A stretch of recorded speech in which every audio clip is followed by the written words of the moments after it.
Good afternoon, everybody. Come on in, find a place to be.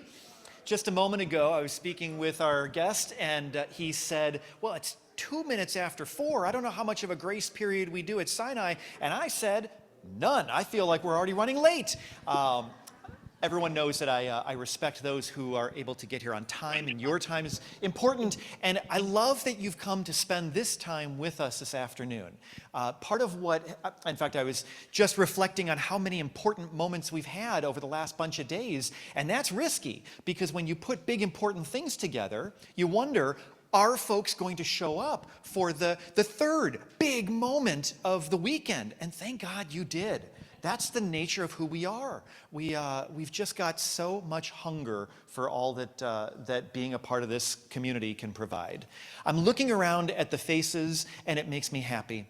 This has been now an annual gathering, or a reunion, if you will, of the family. And I'm going to expand that family to include, of course, Sinai, and of course the larger Stamford community. But in a very real way, we're all an expansion of the Bruder Danoff family. And it means an awful lot that they've been able to create such a recurring and meaningful gathering for us annually. And so I'm going to very, very readily and happily turn over the microphone to Will Danoff, who's Joan's son, to say a few words about the reason we all get to be here. Thank you, Rabbi. It's a tough act to follow, but welcome. Thank you all for coming. We're really thrilled to be here for the 5th annual Joan Bruder Danoff Lecture. And I just wanted to thank everyone for coming and thank David Cohen and the lecture committee for all their hard work and effective work. Thank the rabbi and all the temple staff for making this happen. I'm speaking on behalf of my sisters, Susie and Nancy, and our spouses, Amy and Dan and Warren.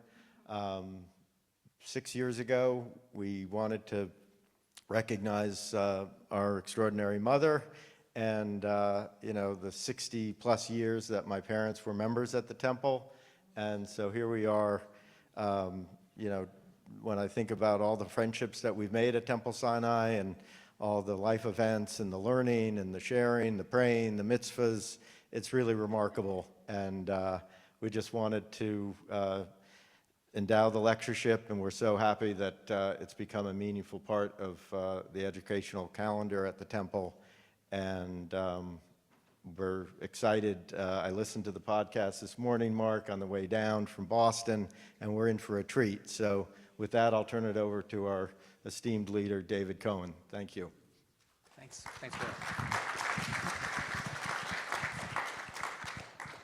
Will. Listening to Will, don't you get the feeling that it would be wonderful if all of us had grateful children? But fortunately, Joan and Stuart did, and so I'm not saying they were unique in the history of Temple Sinai, but the lecture series that they endowed is unique, and we're grateful for that. The Joan Danoff Lecture Committee begins its work in August, around August each year. And this is, as Will mentioned, it's our 5th year. And we've been delighted with support from the community. We've been delighted that people are able to view us remotely. This year, we said it would be terrific if we had someone who was a distinguished scholar, a fine speaker, and also someone who could exhibit both joie de vivre and je ne sais quoi. So we think we've caught it, but if we were off the mark, pardon the expression, you'll tell me about it, and it is my fault, and blame me if we missed. Oh, that said, if you're joining us remotely, please turn off your screen and mute your microphone, because we are recording this for the Temple's archives in the future, and that will assist in the caliber of what we're able to preserve. Mark Oppenheimer has been covering American religion for 25 years. He holds a PhD in religious studies from Yale and has taught at Stanford, Wesleyan, Wellesley, NYU, Boston College, and Yale.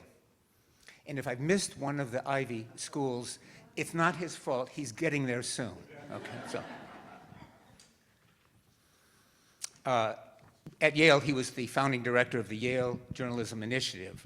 From 2010 to 2016, he wrote the Beliefs column on religion for the New York Times, and he has also written for publications including The New Yorker, The Nation, GQ, Slate, and a number of others.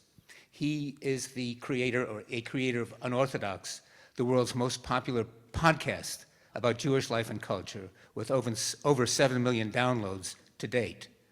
More recently, many of you are here because of this, I think, Mark hosted an 8-part podcast called Gatecrashers about the history of Jews and anti-Semitism at Ivy League schools.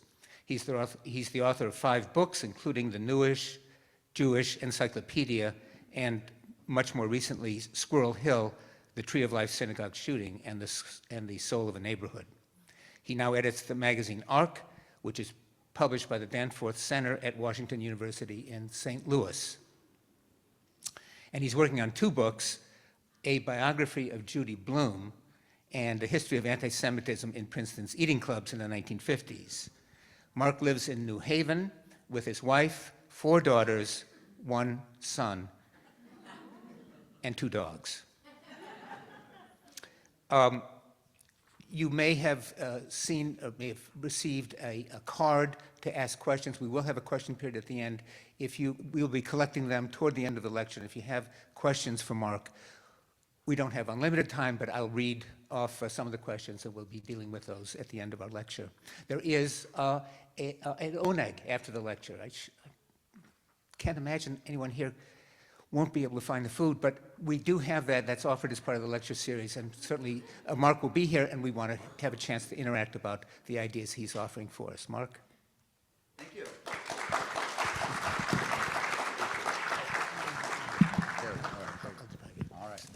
All right. David, thank you so much. When I found out I was being invited by David Cohen, I thought, but I know 4 David Cohens, so he makes number 5.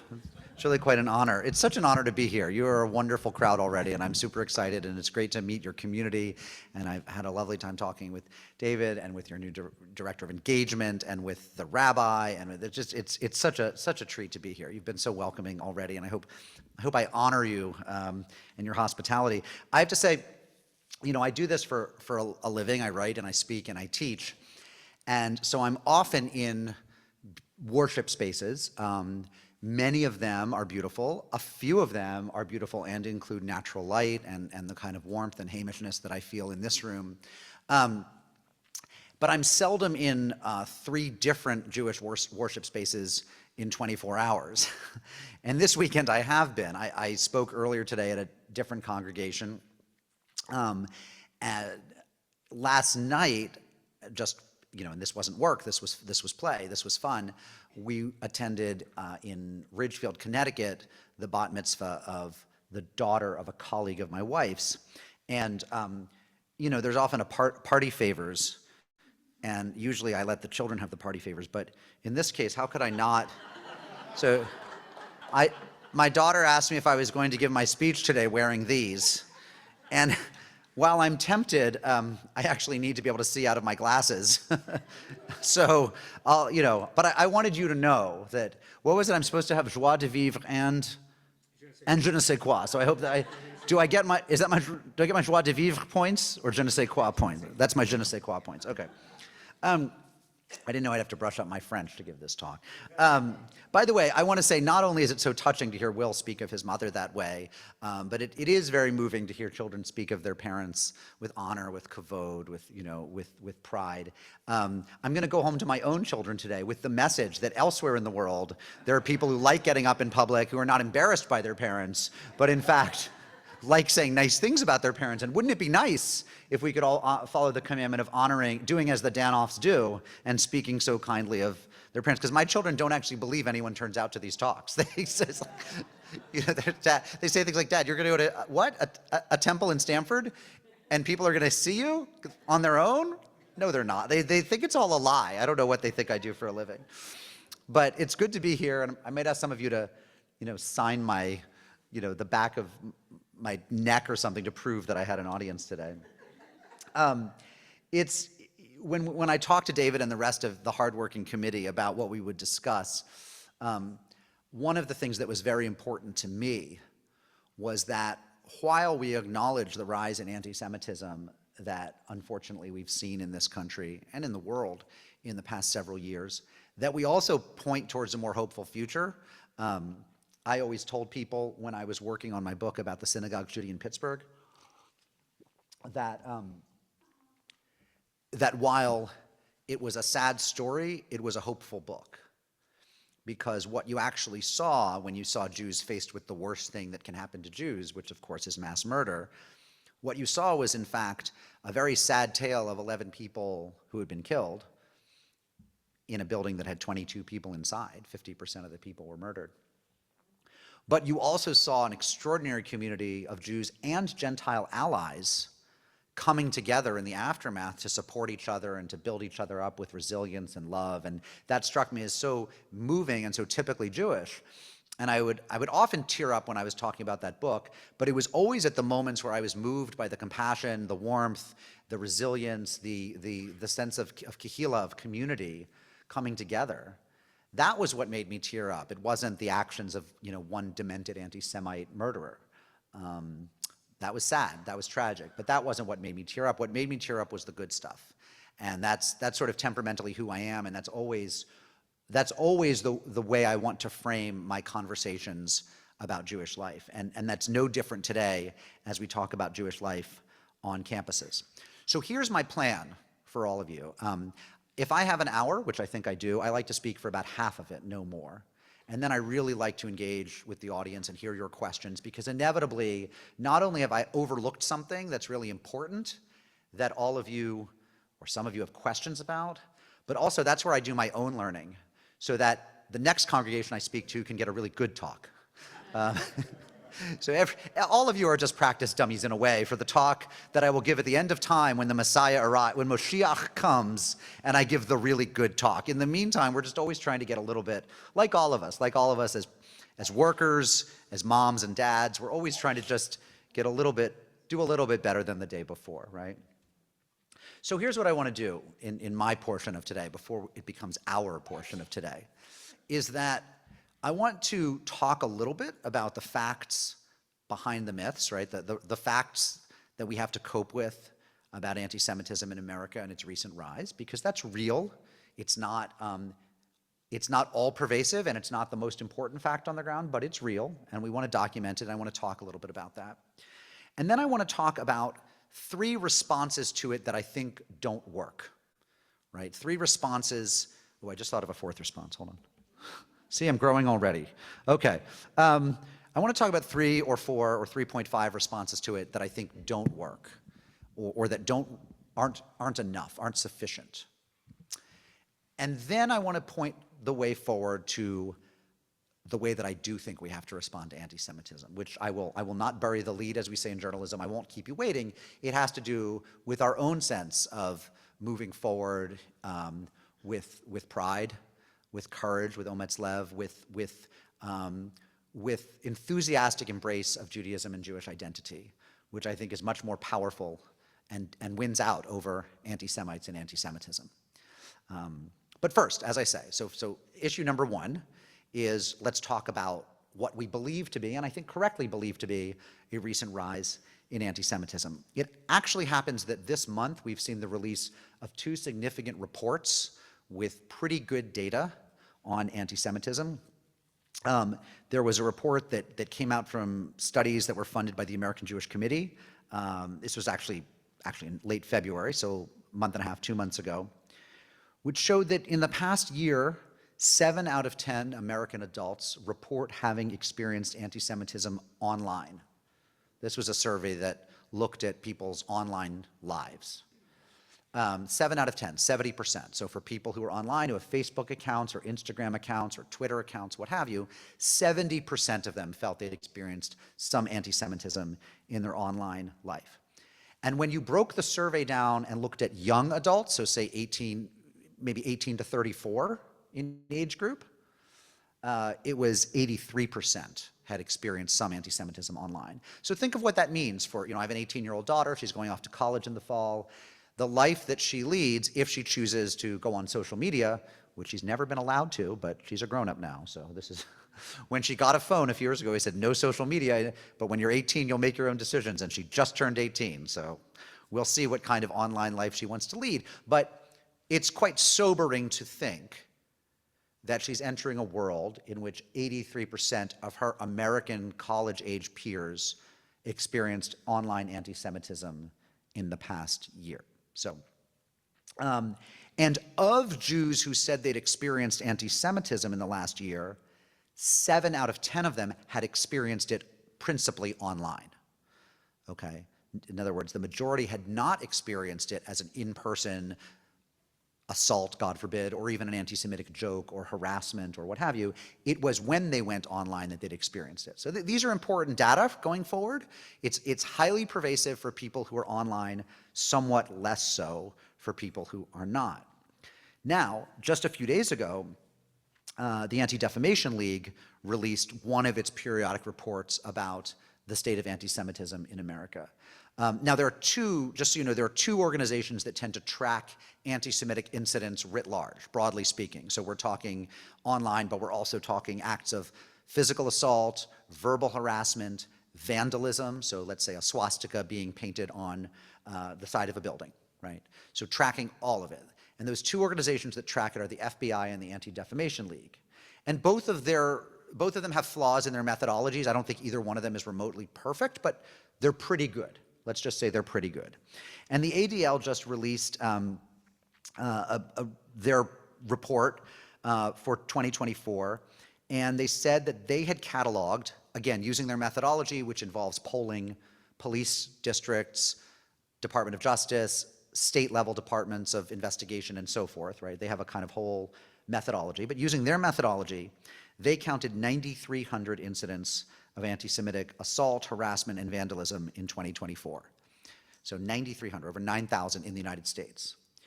Again, that's a comprehensive, that's looking at not just assault and harassment, but also acts of vandalism. So a swastika scrawled anywhere goes in their statistics, okay? It goes in their statistics, as does the most violent form of physical assault or murder. It's everything, it's comprehensive, 9,300. Now that was only up 5% over the prior year, 2023, but 2023 was up a lot over the previous years. The big jump was in 2023. But actually, if you smooth it all out and look at the longue durée, as they say in French, it's really been the past 10 years that the jump has been most pronounced. So what you see is that if you go back 10 years to 2014 and look at it from 2014 to 2024, there was an 893% increase over those 10 years. So you really have to go back to the late Obama era when it starts going up, and then it pretty much marches steadily upward through the first Trump administration, the Biden administration, and now one presumes into the second Trump administration. So it's been bipartisan, it's happened under Republican rule and Democratic rule, and it's been consistent. There's not been a year in which it's gone down during that time. So we're really talking about a 10-year problem that predates October 7th and the Hamas terrorist attacks, that predates the campus encampments, that predates all of it. This is really a rise that's come about in the past 10 years. And again, those were also 10 years during which social media continued to sort of explode into the American scene. Now, just to round out all the bad news before, again, we get to what to do about it and how to think about it, of those 9,300 incidents, so 9,000 or so incidents, fewer than 200 were cases of physical assault. So if you really wanted to say how many reported episodes were there in the United States, a country of 330 million people, about 2% of whom are Jews, right? So 6-7 million of whom are Jews.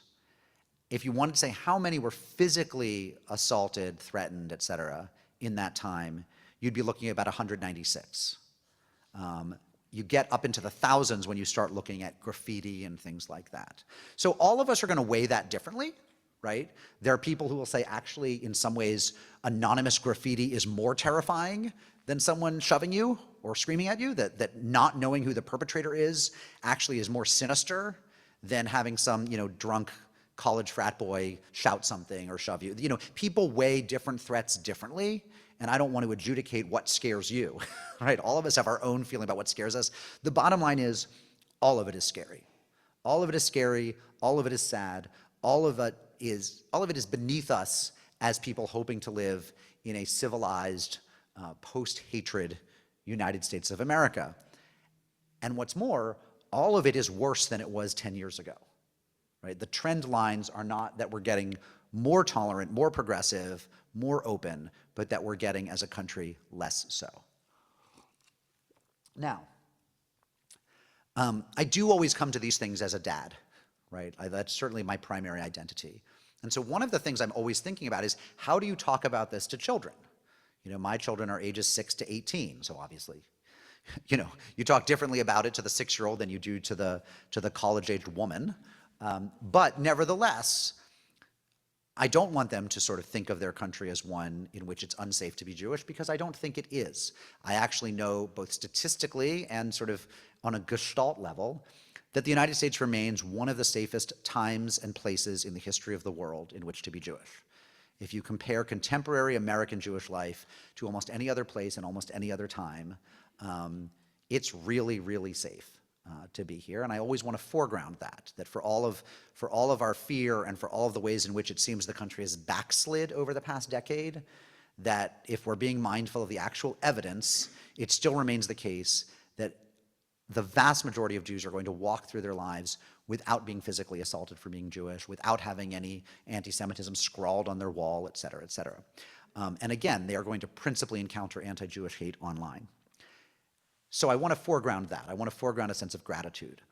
However, we also want to foreground a sense of action and what to do about it.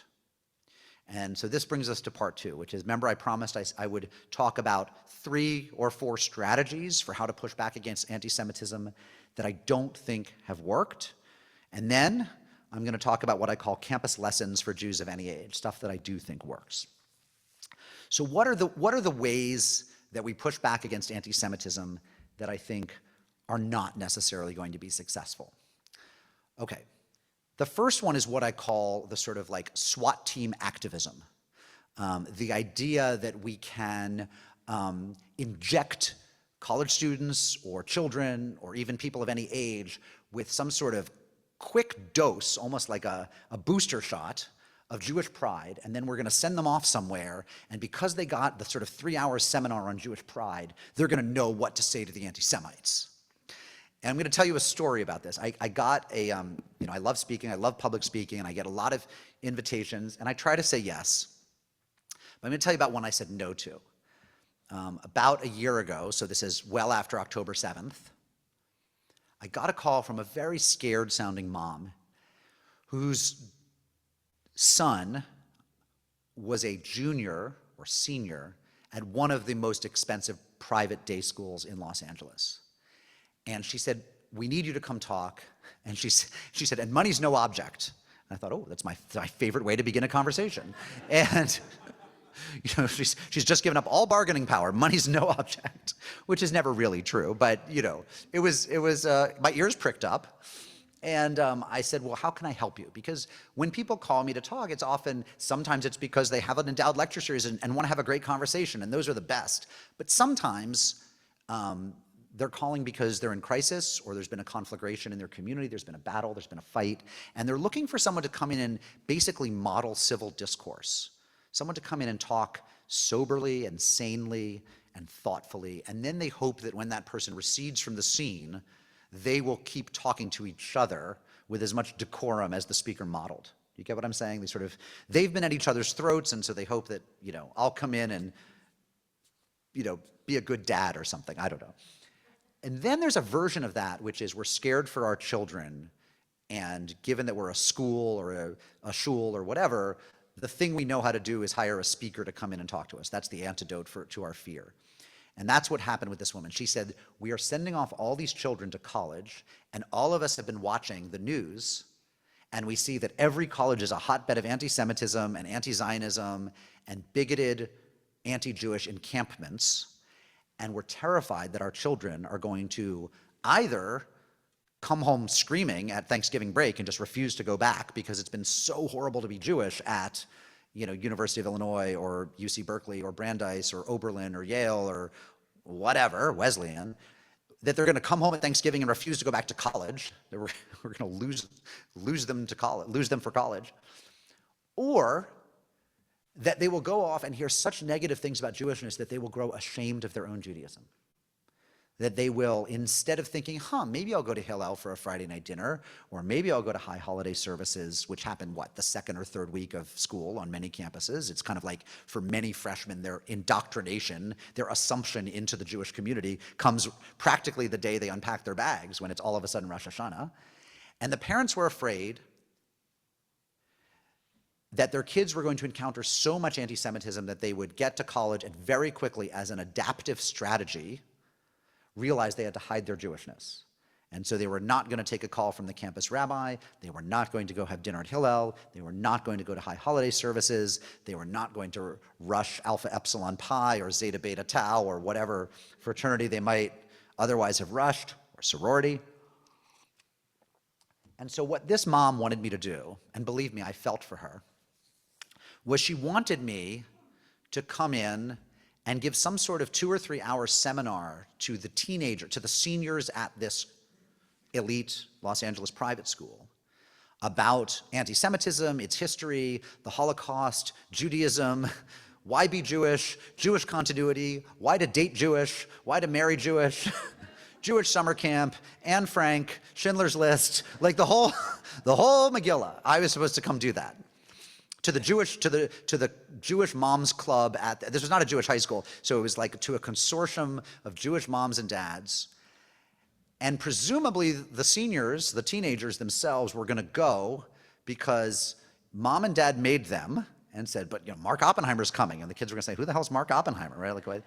Because the mom and dad made them, and presumably also because there would be pizza. Because as anyone who's been in education anytime in the last ever knows, and I speak for myself here, if you want good turnout for humans aged 6 to 26, tell them there will be free pizza. So, I knew exactly what I would be stepping into, which was moms and dads rounding up the teens. By the way, this was like April of their senior year. So who doesn't want to come hear me on a Thursday night, even if there's pizza, in April of their senior year of high school? High school seniors, high school teenagers. They have other plans in Los Angeles on a Thursday night in April when they've already gotten accepted to college, right? There are strips to cruise, there are beaches to surf, there's probably drugs to be done, who knows? But seeing me would not be high on their list. So I said, but I declined. But really the reason I declined is not just because I felt I'd be going to Los Angeles to speak to a cadre of teens who didn't necessarily want to see me. The real reason I declined was because, and I said this to her, what you're asking me to do is not something I can do. There is nothing I can say to your children, and I tried to say this very kindly because I understood her fear. There is nothing I can say to your children in let's say 90 minutes, 2 hours total, about the history of Judaism, why it's important to have Jewish pride, why be Jewish, how to be Jewish on campus, and what's more, what to say to anti-Semites. That's the other piece of it. They always want me to give them a sort of some quick talking points for what they would say if they got to campus and encountered Jew haters, Israel haters, etc. There is nothing I can do in 90 minutes, even if the kids listen, even if I'm compelling. There is nothing I can do that will do for them what you're asking me to do for them. Because what gives an 18-year-old the ability to walk onto a college campus, encounter anti-Jewish or anti-Israel hostility, and respond in a cool, calm, collective, and effective and emotionally secure manner, what gives them that is having been raised to be that person. You cannot outsource this to me for any price. I would be an inauthentic writer, teacher, public scholar, intellectual, lecturer. I would be inauthentic if I didn't tell you that I cannot do that. Some of the kids will go off and do great, and probably all of them will go off and do better than you thought they would. But that's because they probably were raised with good values, either explicitly or implicitly, maybe it was by osmosis. The mere fact that they have moms and dads who care enough to try to give them this seminar suggests that probably they've been raised in a family that has good values around these questions. So trust in them, they will do fine, but to the extent that they won't, it's not something I can fix at the last minute. So that's the first kind of thing that doesn't work. And America is suffused with this right now. There's a very large, probably the largest congregation, one of the 2 or 3 largest in LA, announced last year a big program for high school seniors that was going to give them, a multi-part education in how to go to college as Jews. It was then picked up by a very large and prestigious conservative synagogue in Manhattan that said they were offering their own cohort. There's a lot of funding behind it. It's not hard to get certain Jewish donors to open up their wallets to support pre-collegiate education for students who are then going to go off to college and may encounter anti-Semitism. The money is there, the will is there. I am just highly dubious that that is effective, because that's not what I think makes for tall, proud, thoughtful, sane, sober young Jews. I just don't think it works that way. So that's number one, the sort of quick booster shot of activism. And there are versions of it, by the way, not just for teenagers, but for Jews and humans of all ages, right? There's always a temptation. I used to do talks for a fun program called One Day University. Did any of you ever go to any of the One Day University? Yeah, they're everywhere. And you go to a place, this COVID kind of hurt their business model, but you would go to a place and you could sit in on lectures by different professors from different universities and get like their whole syllabus in an hour. And that's great. It's great. If what you're trying to learn is Renaissance art or modernist poetry, it's great. But I don't think it works in terms of building sort of antibodies to anti-Semitism. I think that's a lifetime project, not a daily project for people of any age.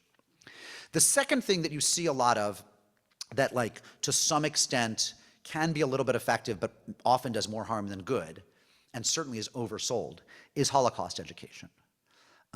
We tend to have a touching faith as a people, and I mean the human race, I don't mean the Jews. Humans tend to have a faith that educating people about past atrocities makes them less likely to commit future atrocities.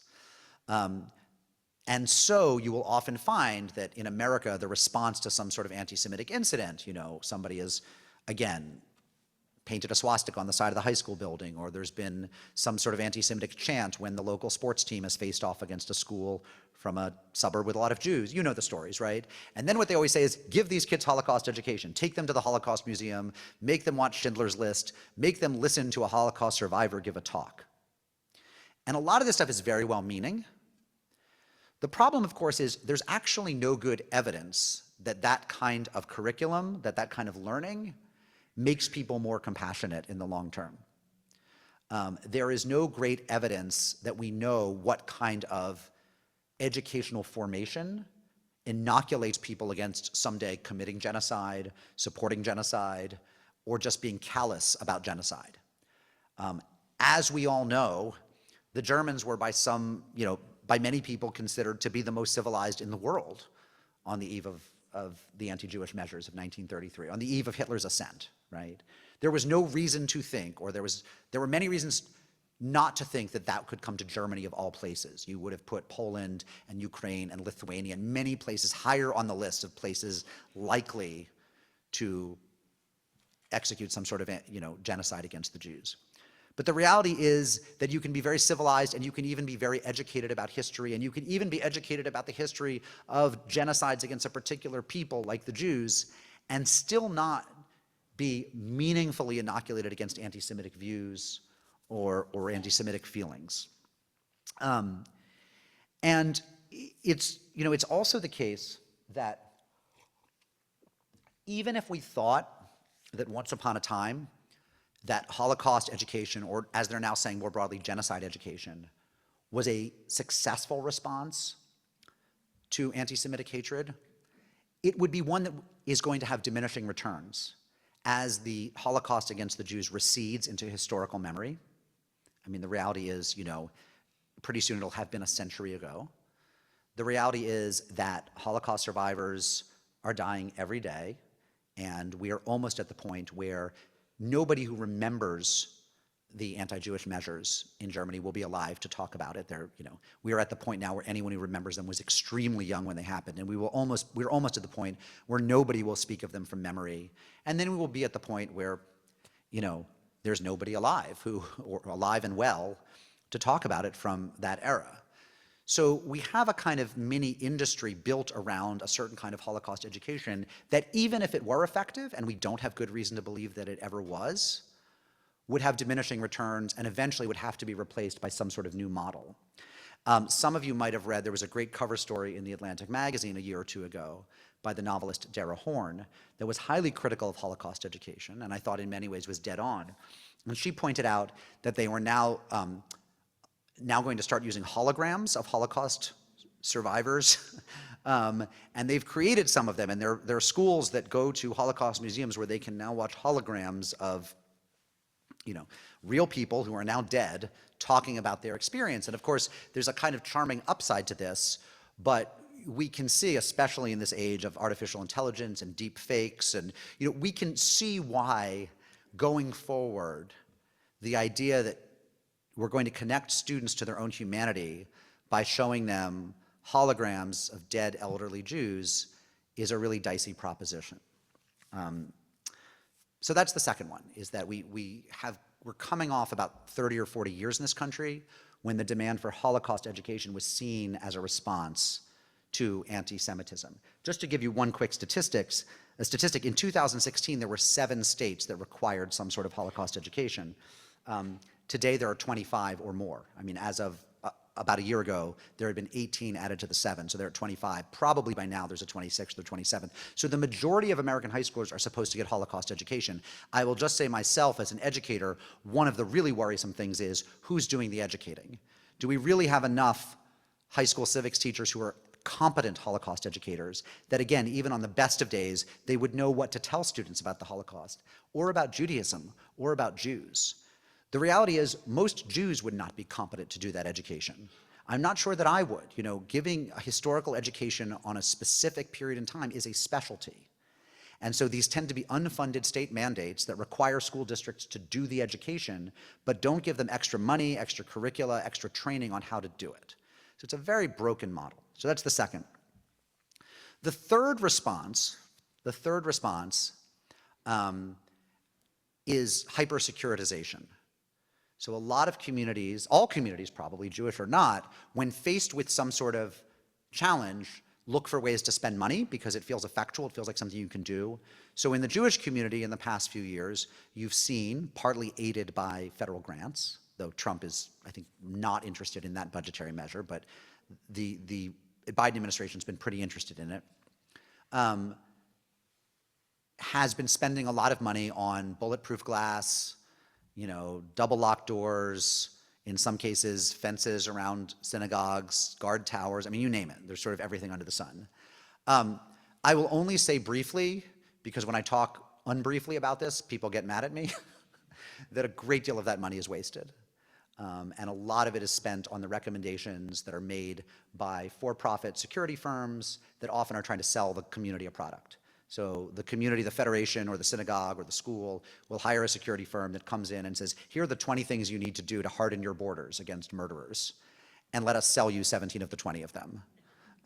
And that doesn't mean all of them are bad faith actors, but a lot of them are. And again, there's no good evidence of what works and what doesn't. So I think a lot of that money is wasted. But securitization would be the third one. And the fourth one is a kind of force of what I would call government force. So a lot of people, in wanting to respond to anti-Semitism, they want the government to do something. What would that look like? That would look like, for example, doing what the Trump administration is trying to do with Columbia and Harvard, which is using federal dollars as a cudgel to enforce what they see as measures that will make life better for Jews, whether they will or not. And that's something we could drill down on in the Q&A if you want. So government measures would include spending, offering money for security, but it would also include threatening to withhold money if certain institutions don't do enough. It would also include this is quasi-governmental, but sort of legislation that would force social media or other institutions into moderating anti-Semitic content. So I guess it's not quite governmental, but the idea that Facebook or Instagram or TikTok should be doing more moderating to move anti-Semitic content off of the platform is another kind of, again, maybe it's not governmental, but sort of big picture, big brother type approach, which is maybe we can manage the anti-Semitic content out of our world. Maybe we can get it out of the classrooms, off the campuses, off Instagram, off Facebook. These are measures that don't necessarily address the heart and soul of why people are anti-Semitic, but that try to take anti-Semitic content and just remove it from our realm of vision.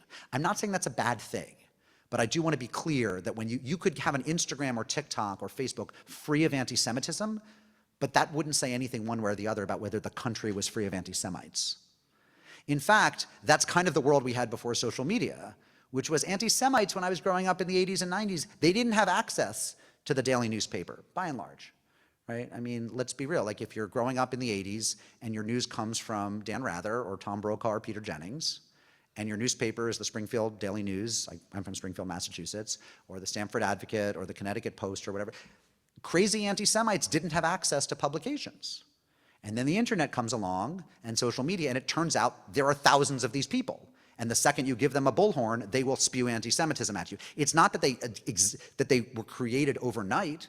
It's that there were gatekeepers. There were fewer media outlets, and they had gatekeepers who didn't let in the anti-Semites. They weren't going to publish a letter to the editor from a crazy Holocaust denier. But now it doesn't matter, because crazy Holocaust denier has her or his own social media channel. So one of the big responses is the kind of macro level response of, can we legislate or just kind of manage the content off of the platforms, which again doesn't necessarily address the hatred, but it makes the climate feel less hate-filled. So as you can probably tell from the way I've spoken about these, I am dubious that any of those four responses to rising anti-Semitism works. It's not that none of them work at all. It's not that Holocaust education isn't good. It's not that a seminar for rising college freshmen couldn't have some, usefulness. It's not that Instagram shouldn't try to push, hardcore hatred off the site. Maybe it should. I'm not on Instagram. I withhold judgment, right? It's just that collectively, I don't believe that those do the trick. Because what they're all trying to do, it seems to me, is manage the anti-Semites. Even the seminar for high school seniors about what to do when you get to college, often what they're giving them is, here's what to say when you encounter an anti-Semite. If an anti-Semite says, well, don't Jews control the world financial system, here's how to respond. When the anti-Semite says, aren't Jews uniquely greedy and clannish, here's how to respond. It's giving people supposed tools to manage the anti-Semites. But here's the thing. I don't want to spend my life managing anti-Semites. I think of anti-Semitism as a twisted deformity of the soul. When I encounter anti-Semites, I'm horrified, I loathe them on some level, but I also try to retain a trace of hope for them that maybe they'll grow out of it. I've certainly held beliefs in my lifetime that I'm ashamed to have held 10 years ago or 15 years ago. There are anti-Semites who change. There are anti-black racists who change. There are homophobes who change. I hope they change, but I don't see it as my life's work to change them. I have other things to do. I have 2 dogs to play with. I have a lot of Netflix in my queue that I have not yet watched. And every anti-Semite who I try to reform is keeping me away from, Squid Games or some important show. I don't know. It's really, really important that each of us lead a flourishing, thriving, happy, joyous life that is not, insofar as we can help it, impinged on by the anti-Semites of the world. And to let them control too much of our thinking really is to give them some sort of victory. And I don't want to give them that victory. So let me quickly tell you what I do think works. And I've seen it work on campus, and I think it can work elsewhere as well.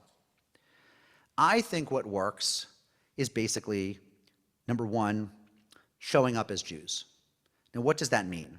It means supporting Jewish institutions in every possible way. Now, I realize I'm talking to people who support a Jewish institution. So if ever there's a case of preaching to the choir, though that feels like a very goyish metaphor, but if ever there's a case, no, Jews can have choirs. I take it back. There are Jewish choirs. That is absolutely ecumenical metaphor. If ever there's a case of preach to the choir, this is it, because you guys are institutionally affiliated, your community, you're engaged with your community. You came here into a Jewish space to hear a Jew talk about Jews.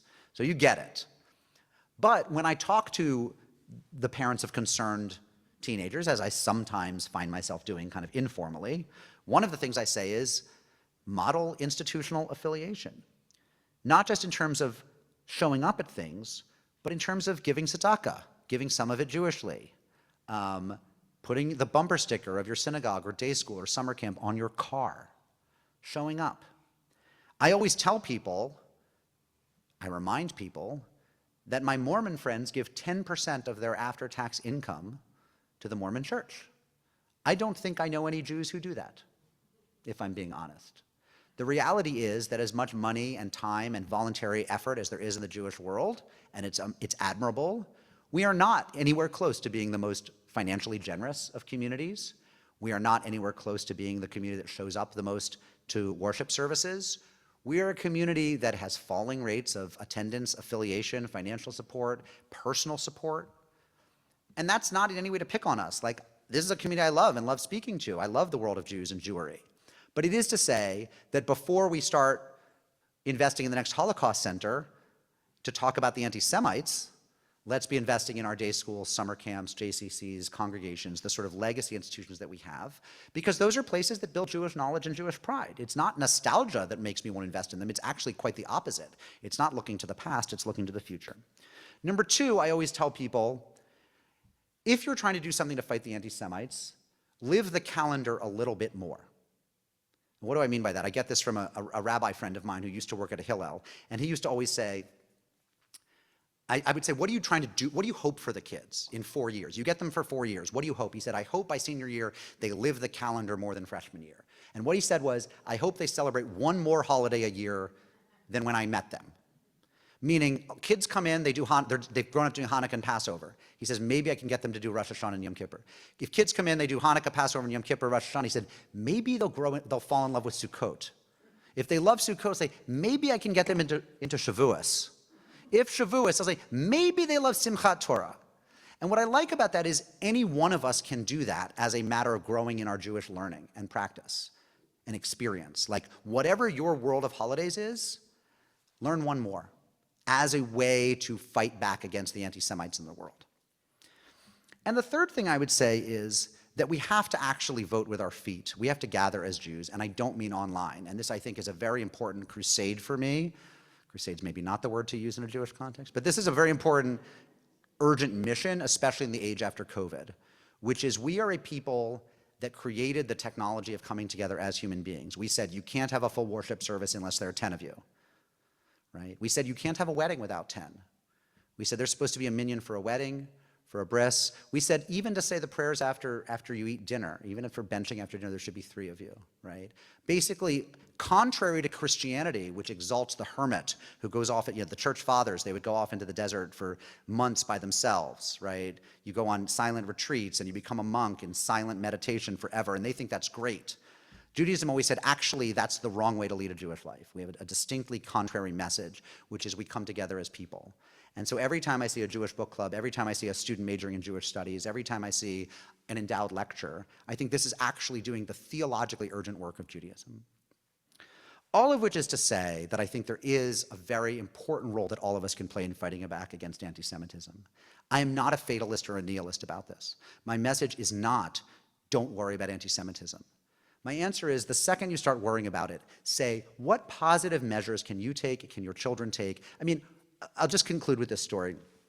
When my first daughter was becoming a bat mitzvah, we were talking about what her project would be, because this is a kind of American creation, the mitzvah project. It's not Torah, it's not Talmud, it's not Masorah tradition, it's not anything. It's an American kind of synagogue creation. It's a nice one.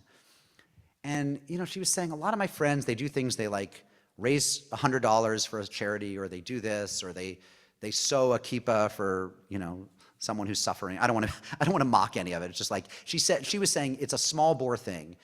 And we talked, and I said, why don't we just make sure that next time someone in the community dies that we go to Shiva even if we don't know them? because shivas need 10 people and you're going to be a Jewish adult and you count as the 10. Like, why don't you just go and be? And in doing that, you will be serving your community. And if I'm being fair, the idea was probably hers. I'm not sure I said that. I think she might have said that. And I just always want to kind of bring us back to that idea that one of the great honors we have as Jews is that there's so much we can do for our community simply by showing up with our bodily presence. That we can make a wedding possible and we can make a shiva possible. And to do that as Jews is not a privilege that Christians or Muslims or Hindus or other people have. They have their own privileges within their own communities. And our privilege is that we can come together in physical space, often on a Sabbath, on a Saturday, when we aren't supposed to be doing anything else, and we can attend to our spiritual and intellectual and communal lives. And frankly, that strikes me as a much better response to anti-Semitism than any lecture that I could give to the teenagers. Thank you.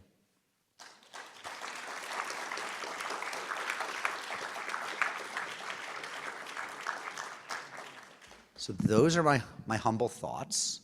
I'm delighted to take any questions from the cars, from the floor, whatever. David, do we have any? Yeah, we do. Okay, right on.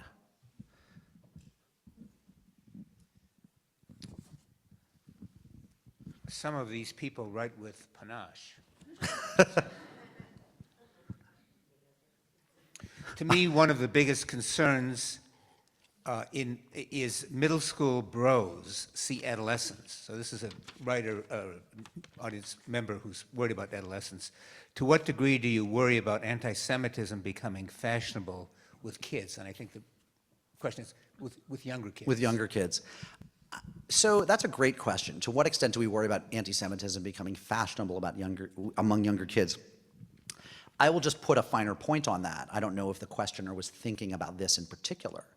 But there have been some episodes of anti-Semitism in the gamer community, in the community of people who play a lot of online video games, in which it turns out that certain anti-Semitic terms, and I don't remember if it was just calling someone a Jew or using some old anti-Jewish epithet or whatever, but certain kinds of anti-Semitic language is used by these 12, 13, 14, 15-year-old, mostly boys, but girls as well, who have no idea that it's even related to a people called the Jews. It's just become the fashionable way to insult people.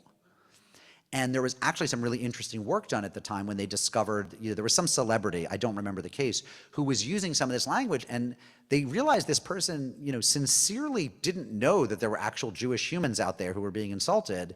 It's just that, it was something to, you're always typing in the chat in these video games, like, screw you, I blew your head off, blah, blah, blah. You have these violent games where they're gunning each other down. And one of the things you said to someone after you blew their head off was like, oh my God, I blew off your Jewish skull or something. And they didn't know, right? Because 12 and 13-year-olds are idiots. All of them. And I do find it, concerning. I find it downstream of other aspects of culture. That is to say, I don't think that there's a lot of anti-Judaism arising from the 12-year-old community and spreading into the culture. It's more probably that they're imbibing what's out there from other aspects of the culture.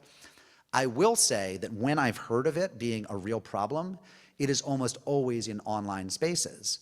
And this just sort of that's not to say only, but as we've seen statistically, people do report, especially young people, that they're more likely to encounter anti-Semitism in online spaces than elsewhere. And here I do want to say that I've been on record for 10 years now saying that I think that online life does a lot more harm than good.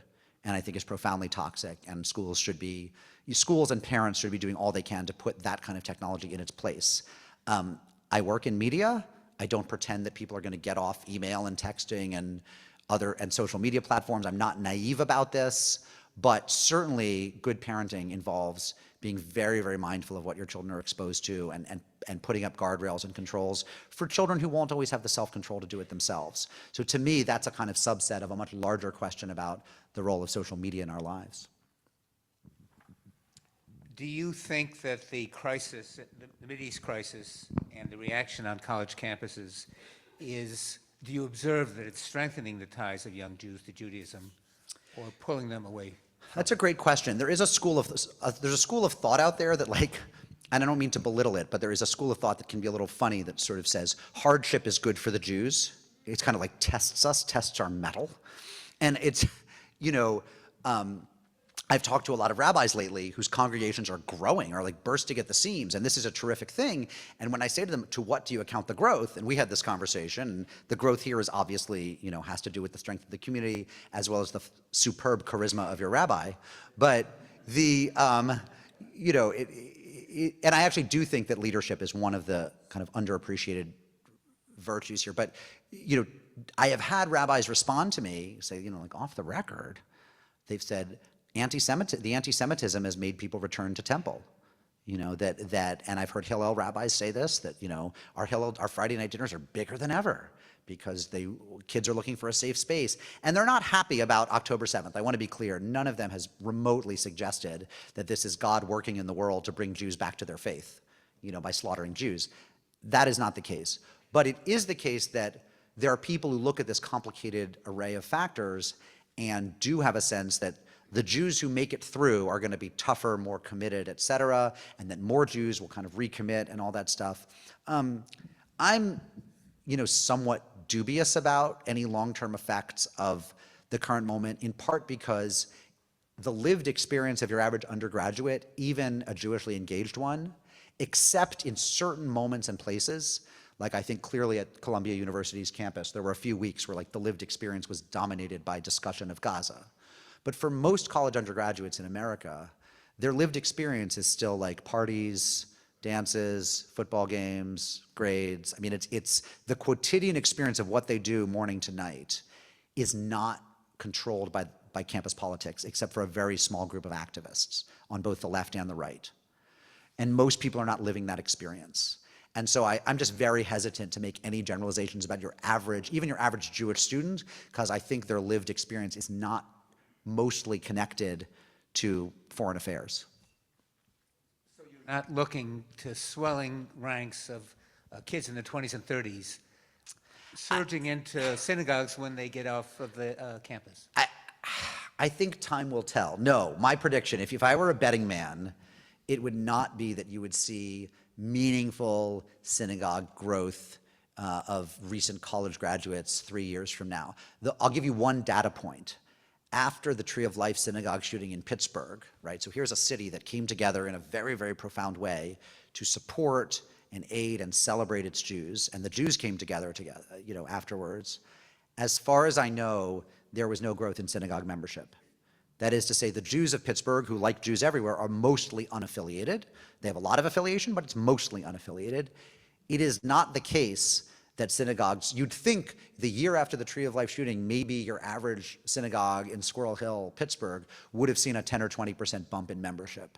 And as far as I know, that did not happen. People responded in other ways and gave in other ways, but there didn't seem to be, there has not been in the past 5 years a substantial recommitment to institutional Jewish life, or as far as we know, even to Jewish practice.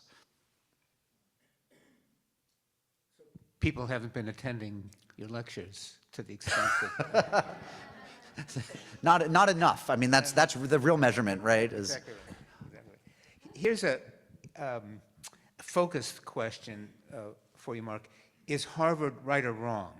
I presume that means the Harvard response of this past week. Is Harvard existentially right or wrong? I mean, I'm a Yale man, so I mean, you know the answer to that. I went to Yale College. I guess the question is the president of Harvard, Alan Garber, right to tell the Trump administration we're not giving in to your demands? He's definitely right. There's really no question. That's not, I want to be clear here, that's not to say that Harvard has behaved admirably or perfectly with regard to campus protest or with regard to its Jews. I think there's a lot of criticism to go around, and I've had a lot of criticisms of campus politics, which I think can be homogeneous and often quite nonsensical, bordering on stupid. And the culprits are quite often people on the left as well as people on the right. Like I am somebody who tends to be congenitally annoyed by everyone on campus, and I think that I am like anyone who's ever been my colleague in any of my teaching positions knows that I am not a sort of like doctrinaire defender of academia. I think it has many, many problems. The answer, however, is not to allow the federal government to sort of whipsaw you around by threatening to withhold science funding. Like, that is not how any thoughtful critic of Harvard would respond to very real problems at Harvard University. And what's more, once you let the government in, I mean, some of the demands that were being made, some of Harvard and some of Columbia, were simply contrary to any kind of good practice. Like the idea, there was a demand that Columbia put its Middle Eastern Studies department into some sort of federal receivership, where I guess bureaucrats in Washington would inspect the syllabi of freshman classes. And you just can't really, you can't do that. You can't ask, I mean, you can't ask your professors, who want to teach a freshman comp class to run everything by some Trump appointee in Washington, or Biden appointee, or anything. It would be such a dysfunctional way to run a university. And what's more, it wouldn't serve the students well at all. It's not, I mean, my question in looking at a university is always, what will serve the students well, right? And I've never seen the argument that the plan that Trump was asking Harvard and Columbia to sign on to was a pro-student plan, was a plan that was meant to give these undergraduates the best quality education and experience that they could get. I don't think that was what was motivating it.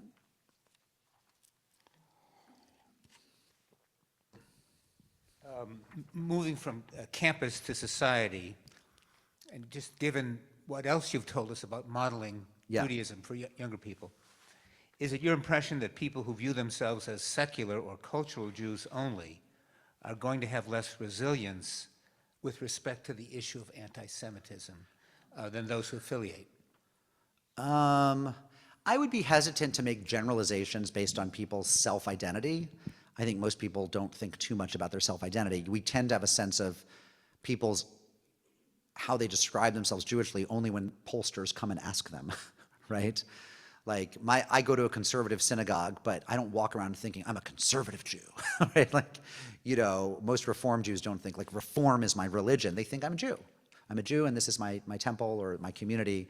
And it's only when a surveyor comes, like at Harvard, the Harvard Crimson, the newspaper, does a freshman survey every year, and that's where we get statistics about the falling numbers of Jews at Harvard, is they survey several hundred incoming freshmen and say, how do you identify religiously? But, there's only so much that a survey can tell you. So I tend to not think that, what was the question again? I feel like it was... That is the... Oh, will they have more ability to- resilience? So number one, I think their identities, people often have imperfect notions of their own identities. And the other thing is, I think that what gives resilience, as I said, is not necessarily, I didn't mean to say it's any particular level of religiosity. It's not like, the Orthodox have more resilience than the Reform or Conservative. It's really just like, do you greet the world with a certain level of confidence in who you are, right? And that can come from a highly observant background or a not observant background, but a thoughtful one. I mean, I was raised by very secular people, but we had a lot of meaningful conversations about what it was to be Jewish in the world and what kind of Jewish tradition my father came from, which was very different from the one my mother came from. And even though neither one of them was a synagogue-going observant Jew, it was a community in which my siblings and I think were very well prepared to have conversations when we went off to college. Let me say one other thing in just 10 seconds, which is, it was also a highly humanistic childhood. Like, my parents were readers, and our idea of how to answer questions if we didn't know was to go find a book. And one of the things that worries me about college campuses is with the collapse of the humanities, where you used to have 200 history majors in every year at Yale, and now you have like 20. I mean, it's really astonishing. The number of English majors, history, religious studies, languages, French, Spanish, has gone, in a major where you might have had 100 kids majoring in whatever, English, let's say, on many campuses, you're now seeing 10. I mean, the collapse of the humanities is profound, it's total, it's caused mostly by parents telling their kids major in something useful, which is the cruelest thing you can tell your child. What you're seeing is a lot of people on both sides of these picket lines, from the people shouting from the river to the sea and the people yelling against them, none of them know which river or which sea, because they're not studying history or literature or language. They don't know who David Ben-Gurion is. They don't know who Abba Eban is. They don't know who Yitzhak Rabin is. They're all majoring in computer science. And that's, so like, who should be having this conversation? Yes, confident Jews with some knowledge of Jewish identity, but also people who are interested in the history of ideas and in history. And these are humanistic arguments. They're not going to be solved by computer code or by AI. And so part of it is like, what are you going to college for? This is a variant of that idea that you've just touched on. The war in Gaza has prompted deep fissures, including generational ones. Do you think, or do you foresee that these are going to be lasting? And if so, what is the interplay between the factions within the Jewish community with respect to Israel and its neighbors and Jewish resilience generally? I think that some of the fissures we see over, I mean, just like to call it what it is, over Zionism, which do seem to be generational. I mean, if you look at how when they survey Jews under 30, let's say, under 20, about their relationship to Israel, it's like night and day versus, the responses you get from people ages, 50 or 60 or above. I do think that that these fissures are real. I don't think they were created by October 7th. My sense is that in some ways they surfaced divisions that were already kind of there or ready to break out into the open. And I do think they will be lasting. I mean, I think that we are marching into a future where for some Jews, Israel is utterly central to their identity, and for some, it's a problem for their identity. And then there will be conflicted people in an ever-shrinking middle, which, by the way, is just the story of American politics, which is one of polarization. I mean, the story of the last 10 or 20 years. Remember when there were 48 swing states, 49 when Reagan could win 49 states because Massachusetts was not reliably blue? I mean, we have moved from a country in which there were Democratic senators from Arkansas and Mississippi and South Carolina, and Republicans on a given year could win California and Massachusetts, to a state in which to a country in which everything is polarized and immovable. We have sorted ourselves into sort of homogeneous groups of people who think alike, right? So that's the world, is this kind of, and social media has algorithms that feed us more stuff we already agree with that makes us more radical and polarized. Will that happen to Judaism and Zionism? Yes, it will. What is the response to that? The response to that is to come together not around politics, but around Judaism, right? I mean, what can hold people together in my own life, what I see holding people together is we need a 10th person for Minyan. We need someone to show up for Shiva. It's Passover. Somebody needs a Seder to go to. Invite that person who's going to be alone for a Seder. Don't ask their politics. You invite them because they're a Jew and they need a Seder. And that's ultimately the values we have to have. I mean, we have to have everyone saying to their rabbi at Passover time, can you tell me the name of somebody who needs a Seder? I'd like to have them. We have to have more seats available than people who need Seders, who need to fill them, right? And I think that's, in some ways, the way forward is going to be some sort of practice or praxis-related solution. Maybe it's not people going to Friday night or Saturday morning services. Maybe it's people coming together, to read Torah together, or to do a Talmud study, or to even, read Jewishly inflected fiction. Maybe it's people who come together across ideological lines to be reading Bernard Malamud and Cynthia Ozick and Philip Roth. I'm not saying it's all going to be super religious, but it will have to be things other than politics that will hold us together, which, by the way, is like what it was historically. I mean, if you went into the shtetl where there was like one chief rabbi, even the atheists knew that was the rabbi the person whose shul you didn't go to was that rabbi.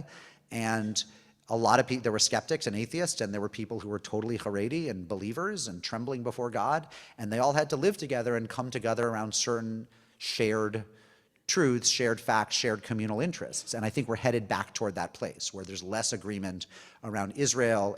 The idea that your average Jew is a pro-Israel Democrat, that's really falling apart. More of them are anti-Israel and more of them are Republicans. Like, everything about that statement is falling apart. I think we're going to wrap it up here. But speaking on behalf of the Danoff Lecture Committee, not one of us, I presume, had any notion that what we were going to hear this afternoon was someone coming down from New Haven and telling us... From Sinai? Yeah, well, to Sinai. I guess coming up to Sinai. Up to Stam. I'm ascending. I'm an Olim, yeah, right? Going out, right? And telling us that we have in our hands the ability to heal some of the fissures in our society. Unless I missed it, Marcus, it's an intrinsically optimistic viewpoint that by making ourselves more Jewish, by being more Jewish, it's an intrinsic competence that we have, we can create a community that's more resilient. And I, for one, never dreamed that he was going to come down and tell us that I have power along these lines. It's almost unimaginable. Well, can I, so thank you. I think that was supposed to be the last word, but can I just say, when I was hosting my podcast, somebody wrote to us, one day we did an episode, it was like, we're gonna answer all your questions, email us your questions. And one of the questions we got was, what do you tell your children about being Jewish?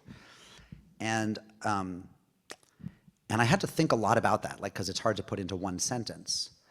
And what I ultimately said was, I said, I hope, I've never used these words, but I hope they get the sense that they are truly fortunate to be Jews, that they are aristocrats, that they descend of a people who were given the idea of ethical monotheism, the idea that because there's one God, there's one message, and that means you can't go to a different country and therefore it's okay to hurt people because you're across national borders, right? The idea that there's one God and therefore one set of ethics was utterly revolutionary.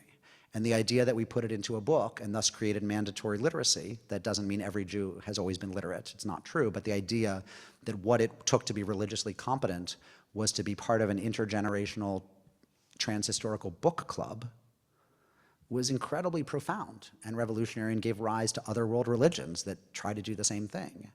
But I like the way you put it, which is that everyone therefore has it within themselves, and I think that's as good a way as any to fight back in the current moment. So, thank you. Thank you so much.